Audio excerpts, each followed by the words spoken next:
All right guys, welcome to channel again. तर अजून एक MIT आपल्याकडे आलेली आहे.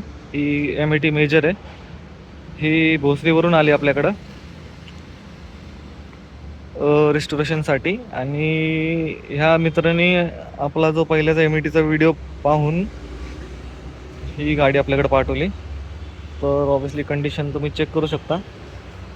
आता आपण जे आहे ना, प्रत्येक MITचे रिस्टोरेशनचे जे व्हिडिओ आहेत ते पार्ट वाईज बनवू, कारण पूर्ण कॉलॅब करून बनवायला खूप डेटा लागतो नाही का, टाईम वेस्ट होतो. तर हे पार्ट 1 असेल ह्या गाडीचा, MIT मेजर पार्ट 1. आणि हेच जसं रेस्टोरेशन कंप्लीट होत जाईल तर प्रत्येक स्टेप वाईज आणि काम करताना पण प्रोसेस वाईज मी व्हिडिओ टाकणार आहे. तरी कंटिन्यूस सिरीज तुम्हाला टोटल रेस्टोरेशनची पाहिजे असेल तर चॅनल सबस्क्राईब करा, लाईक करा व्हिडिओला. रिमची कंडिशन पाहू शकता तुम्ही, टोटली रस्टेड आहे टोटली, पण व्हील्स फ्री होते जे. आणि आपल्याला सगळे स्पोक्स रिम्स परत यामध्ये झूम करून दाखवतो तुम्हाला, खूप रस्टेड आहे पार्ट.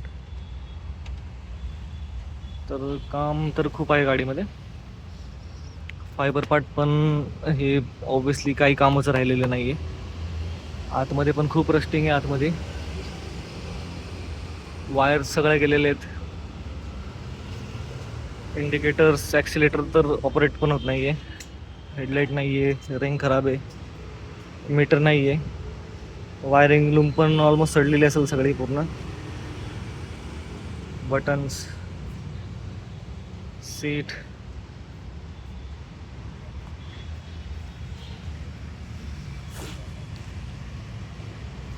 मागचं व्हील फ्री आहे.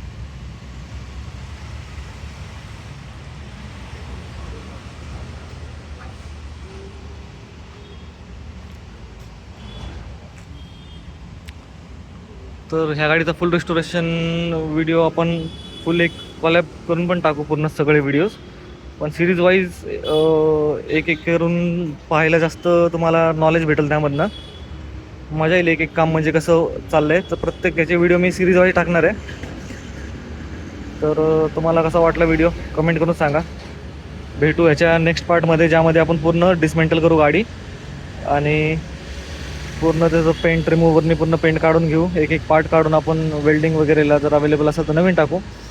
पण जर वेल्डिंग होत असेल तर मिनिमम कॉस्टमध्ये आपण ट्राय करू ही गाडी बनवण्याचा. आणि आपला प्रयत्न असेल की प्रत्येक MIT त्यांचं काही बजेट असू द्या, त्यांच्या बजेटमध्ये गाडी बनवायचा प्रयत्न असेल आपलं. फक्त एवढे की त्यांची भावना आहे, ज्या आठवणी आहेत त्या अजून लाँग टर्म चालल्या पाहिजे. आणि 2 स्ट्रोक गाडी कधी खराब होत नाही. खूप लोकांचे कमेंट होते की खूप धूर मारते, प्रदूषण होतं. भाऊ तसं काही नाही आहे. खूप मोठे मोठे कारखाने असतात, सगळ्यात जास्त प्रदूषण एरोप्लेन कारखाने करतात. तर ह्याचं जास्त 2 स्ट्रोकचं जास्त टेन्शन घेऊ नका. कधी कधी टू ऑइल जास्त पडल्यामुळं पण धूर येतो थोडाफार, आणि ऑइल कमी झाल्यानंतर ऑइल निघून जातो. तर आजच्या व्हिडिओमध्ये फक्त एवढंच. आपण नेक्स्ट व्हिडिओमध्ये याचे पूर्ण डिसमेंटलची प्रोसेस टाकणार आहे.